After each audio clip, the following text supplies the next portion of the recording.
오늘은 어느 날 바리새인들이 예수님께 나와서 이런 질문을 합니다. 하나님의 나라가 어느 때에 임하나이까? 언제 하나님 나라가 임합니까? 하고 질문할 때 예수님께서 그렇게 말씀하십니다. 하나님의 나라는 볼 수 있게 임하는 것이 아니요 또 여기 있다 저기 있다고도 못하리니 하나님의 나라는 너희 안에 있느니라. 하나님의 나라는 너희 안에 있느니라. 누가복음 17장 20절부터 21절 말씀입니다. 하나님의 나라가 너희 안에 있다. 그래서 이 말씀 하나만 붙들면 하나님의 나라, 죽어서 가는 하나님의 나라는 없는 것처럼 그렇게 사람들한테 인식될 수도 있습니다. 그러나 성경을 종합적으로 보면 성경에는 두 가지의 의미의 하나님 나라가 있습니다. 하나는 예수님께서 말씀하신 볼 수 있게 임하는 나라가 아니고 너희 안에 있는 하나님의 나라, 다시 말하면 너희 속에 있는 하나님의 나라, 좀 더 분명하게 말하면 너희 마음속에 있는 하나님의 나라. 이렇게 이 땅에 사는 동안 그리스도인의 마음속에 이루어지는 하나님의 나라, 그런 나라가 있습니다. 그리고 21장 22장의 계시록에 나타나 있는 우리가 들어갈 그리스도의 나라가 있습니다. 그리고 영원히 하나님과 함께 살 수 있는 하나님의 나라라고 하는 쉽게 천국이 있는 것입니다. 그러면 하나님의 나라는 두 가지로 우리가 구분할 수 있습니다. 하나는 현재적인 하나님의 나라이고 또 하나는 우리가 죽어서 들어가는 미래적인 하나님의 나라가 있습니다. 저는 이 하나님의 나라를 구분시키려고 하는 데에 오늘 말씀에 의미가 있는 거 아닙니다.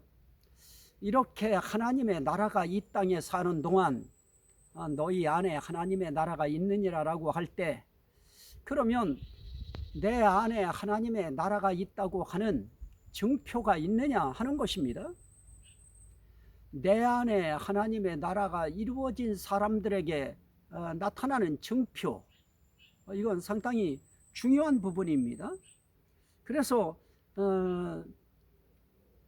골로새서 말씀에 보면 그런 말씀이 있습니다. 특별히 로마서의 말씀을 먼저 봅니다. 로마서 14장.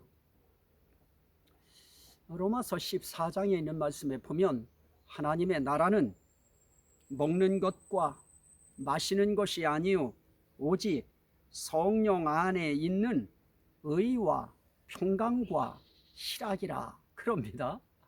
하나님의 나라는 먹고 마시는 것으로 이루어지는, 또 먹고 마시는 것으로 경험하는 그런 나라가 아니라는 것입니다. 어떤 사람들은 좋은 음식, 귀한 음식, 그런 음식을 대할 때 이게 천국이지 그럽니다. 그리고 눈에 보이는 아름다운 세계, 아름다운 경관, 아름다운 풍광, 이런 것을 접할 때 여기가 천국이지 그렇게 말하기도 합니다. 그만큼 그 풍광이, 그 환경이 아름다웠다고 하는 그런 뜻일 것입니다. 그러나 성경은 말씀합니다. 하나님의 나라는 먹는 것과 마시는 것이 아니요 또 볼 수 있게 임하는 것도 아니고 하나님의 나라는 무엇이냐? 오직 성령 안에 있는 의와 평강과 희락이라 그럽니다.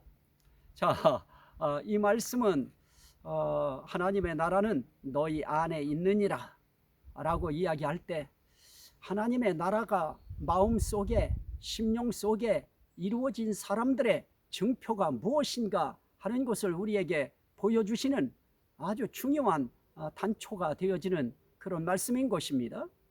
하나님의 나라는 성령 안에 있는 의고 성령 안에 있는 평강이고 성령 안에 있는 희락이다. 다시 말씀드리면 의라고 하는 거, 평강이라고 하는 거, 희락이라고 하는 거, 그게 어디서 오는 것이냐? 성령 안에서 오는 것이다. 그건 성령 안에 있는 것이고 성령으로부터 오는 것이다.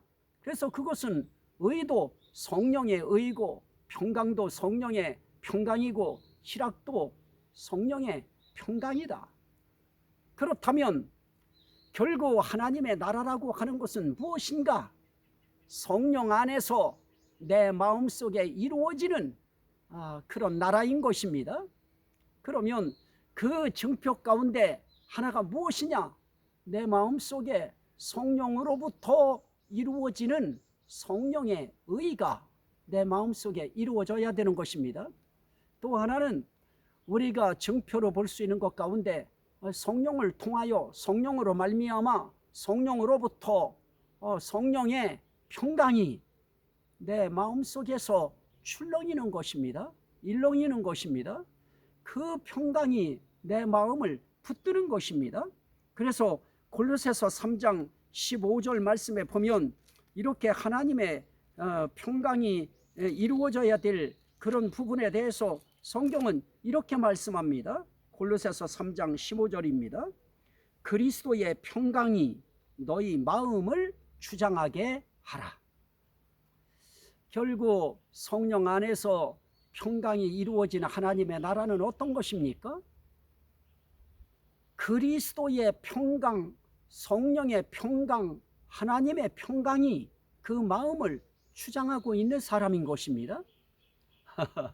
우리의 마음이라고 하는 것은 어떤 것이 주장하고 어떤 것이 다스리고 어떤 것이 붙들고 있느냐에 따라서 우리의 마음은 하루에도 초석지변한다고 하지요.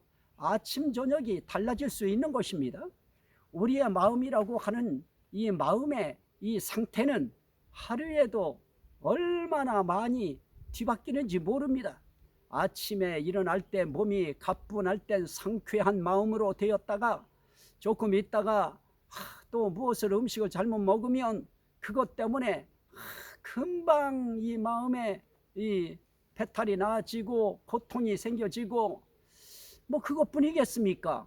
감정적인 것에 기인하는 여러 가지 이 상황이라고 하는 환경적 요소들도 사람의 마음을 상당히 불규칙하게 작용하도록 그렇게 만듭니다. 그러나 그리스도의 마음이라고 하는 이 성령의 마음이 우리의 마음을 주장하면 그러면 우리의 마음은 어떤 마음이 될 수 있느냐? 평강을 유지할 수 있는 마음이 되어지는 것입니다. 그래서 그리스도의 평강이 너희 마음을 주장하게 하라. 너희는 평강을 위하여 한 몸으로 부르심을 받았나니. 그럽니다. 우리는 평강을 위하여 부르심 받은 자로서 우리 마음은 이 성령의 평강이 주장을 해야 됩니다. 그 성령의 평강을 그리스도의 평강이라고도 하고 하나님의 평강이라고도 그렇게 표현하는 것입니다. 이 평강이 마음을 주장할 땐 한없이 편안하고 한없이 정말 더할 나위 없이 족하다 하는 마음이 생겨지는 것입니다. 이 평강이 마음을 주장해야 될 것입니다. 그런데 이 평강은 어디서 이루어지느냐? 성령 안에서 이루어지는 그런 평강인 것입니다. 빌립보서 4장 7절 말씀에도 역시 마찬가지입니다. 그리하면 모든 지각에 뛰어난 하나님의 평강이 그리스도 예수 안에서 너희 마음과 생각을 지키리라. 결국 하나님의 평강, 그리스도의 평강, 성령의 평강, 이 평강이 우리 마음을 주장해야 됩니다. 그건 다른 말로 말하면 그 평강이 어떻게 합니까? 너희 마음과 생각을 지키시리라. 우리 마음과 우리 생각을 이 성령의 평강, 그리스도의 평강, 하나님의 평강이 지켜주셔야 우리는 정말 평강을 우리 심령 속에 누리면서 하나님의 나라를 이 땅에서 그림자적으로 경험할 수 있을 것입니다. 이 땅에서 성령 안에서 이루어지는 그 평강, 그 평강을 통하여 우리는 하나님의 나라의 평강을 이 땅에서 맛보고 경험하는 것입니다. 또 하나는 성령 안에 있는 의와 평강과 희락이라 그럽니다. 내 속에 의가 움직이고 있고, 그것도 내 의가 아니고 성령의 의, 그리스도의 의, 하나님의 의가 내 속에 항상 넘실대는 그런 삶이 이루어져서 내 마음속에 의가 이루어지면 그러면 불의함이 더러워 보입니다. 추하게 보입니다. 악하게 보여지는 것입니다. 그러니 그 상황 속에 내 심령 속에 이루어지는 이 성령의 의가 나로 하여금 이 땅에서 하나님의 나라를 만끽하게 하는 그런 요인이 되는 것입니다. 거기에 하나님의 평강, 그리스도의 평강, 성령의 평강이 내 마음을 주장해서 내 마음과 생각을 지켜주시면, 그러면 우리는 정말 평강한 하루하루를 우리는 하나님 앞에서 하나님 나라를 누리면서 살 수 있는 것입니다. 또 하나는 성령 안에 있는 의와 평강과 희락이라, 그게 바로 하나님의 나라다, 이렇게 말씀합니다. 자, 하나님의 나라가 내 마음속에서 경험되어지는 그 증표가 무엇이냐? 희락이다. 하나님의 나라는 두려움 없습니다. 공포감 없습니다. 그 하나님의 나라는 슬픔 없습니다. 고뇌함도 없습니다. 그러기에 눈물도 탄식도 없는 것입니다. 그 나라는 무엇이 있는 나라인가? 희락이 있는 나라다. 희락은 기쁘고 즐거운 것을 희락이라고 표현하는 것입니다. 그래서 데살로니가전서 1장 6절 말씀에 보면 이 희락이라고 하는 이것을 성령의 기쁨으로 말씀을 받아 그럽니다. 기쁨이라고 하는, 즐거움이라고 하는 이 영역이 이 출처가 성령이신 것입니다. 그래서 그 기쁨을 성령의 기쁨이라 그럽니다. 오늘 저는 여기서 말씀을 전합니다마는 저도 성령의 기쁨으로 말씀을 하나님께 받아서 그 성령의 기쁨으로 말씀을 전하고, 또 말씀 듣는 여러분들도 성령의 기쁨으로 말씀을 받는 것입니다. 여러분, 오늘 이 말씀을 들으실 때 저 말씀은 성령의 말씀이구나 하는 것이 느껴지십니까? 저 말씀은 성령의 감동을 받은, 또 성령의 기쁨으로 말씀을 받은 그러한 사람이 그 받은 말씀을 성령의 기쁨으로 증거하는구나 하는 것이 느껴지십니까? 그것이 느껴진다고 하면 여러분들은 정말 여러분들의 심령 속에 하나님의 나라가 이루어진 분명한 증표 있는 삶을 살고 있는 것입니다. 자, 하나님의 나라의 이러한 성령의 기쁨으로 말씀을 받아 우리와 주를 본받은 자가 되었으니 그럽니다. 우리는 하나님의 말씀을 받을 때에도 성령의 기쁨으로 말씀을 받고, 우리가 학업을 우리가 할 때에도 성령의 기쁨으로 학업을 통하여 가르침을 받고, 우리는 우리의 삶의 모든 것에 성령의 기쁨으로, 성령의 즐거움으로, 성령의 희락으로 우리의 삶을 우리가 접하고 살아간다고 하면 그 삶 속에서 그는 하나님의 나라를 누리면서 살아가는 것입니다. 그래서 우리의 삶 속에 이 성령의 평강과 의와 희락이, 이것이 삼위일체가 내 심령 속에서 이루어지면 그 사람의 삶 속에 이런 현상이 또 나타납니다. 에베소서 5장 18절 이하에 보면 술 취하지 말라. 이는 방탕한 것이니 오직 성령으로 충만함을 받으라. 이렇게 성령으로 충만함을 받은 사람의 그 심령 속에 무엇이 이루어집니까? 시와 찬송과 신령한 노래들로 서로 화답하며 너희 마음으로 주께 노래하며 찬송하며 범사에 우리 주 예수 그리스도의 이름으로 항상 아버지 하나님께 감사하며 그럽니다. 내 마음속에 성령의 의, 성령의 평강, 또 성령의 희락, 이것이 총체적으로 이루어지면, 그러면 그 삶 속에 무엇이 나타나느냐? 모든 것을 보면 시가 튀어나옵니다. 그건 결국은 내 감정을 읊어내는 시인데, 그건 그냥 자연을 노래하고 또 삶의 정황을 그것을 표현하고 또 내 감정의 움직임을 표출해내는 그런 시로 끝나지 않습니다. 이 모든 자연과 또한 주어져 있는 이 상황과 또 움직이는 내 마음의 그 모든 작용 하나하나를 반드시 무엇과 연결하느냐? 하나님께 감사한 마음으로, 하나님을 찬송하는 마음으로, 하나님을 노래하는 마음으로 그렇게 그런 것들을 시로 읊는 것입니다.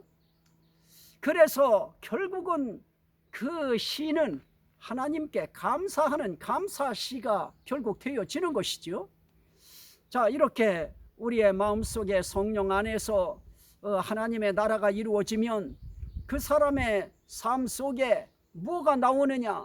하나님께 대한 감사시가 나와지고 하나님을 찬양하는 노래와 찬송이 나와지고, 그리고 무엇보다도 하나님께 예수의 이름을 의지해서 항상 감사하는 삶이 이루어지는 것입니다.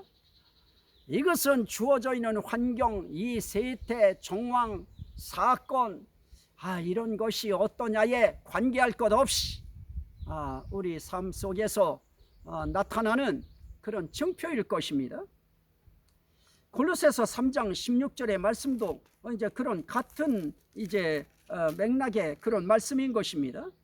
3장 16절 말씀에 보면 그리스도의 말씀이 너희 속에 풍성히 거하여 모든 지혜로 피차 가르치며 권면하고, 그리고 거기에 나옵니다. 시와 찬송과 신령한 노래를 부르며 감사함으로 하나님을 찬양하고, 또 무엇을 하든지 말에나 일에나 다 주 예수의 이름으로 하고 그를 힘입어 하나님 아버지께 감사하라 하는 것입니다. 결국 찬송과 신령한 노래들도 다 어디서 나오는 것입니까? 하나님의 은혜가 감사한 데서 나오는 것입니다. 내 안에 이 정말 죄인의 이 더러운 불의함과, 그리고 날마다 고통스러움과, 그리고 날마다 슬프고 기분 나쁜 이런 심령, 그런 바탕으로 살아오던 우리 한 사람 한 사람에게 예수 그리스도가 오셔서 성령으로 삼일째 하나님이 우리 속에 좌정하심으로 우리 안에 성령의 의, 또 성령의 평강, 성령의 희락, 이런 것들이 우리 마음속에 이루어지게 하심으로 그를 인하여 하나님께 감사한 마음으로 시도 또 찬송도 신령한 노래도 하나님 앞에 올려드릴 수 있는 것입니다. 저는 이 말씀을 드리는 이유가 지금 모든 사람들이 다 살아가기 어려운 시대가 됐습니다. 특정 부류 빼놓고 나서는 다 어렵습니다.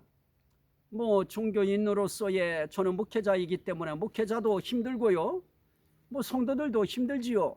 사업하는 사람들도 힘이 듭니다.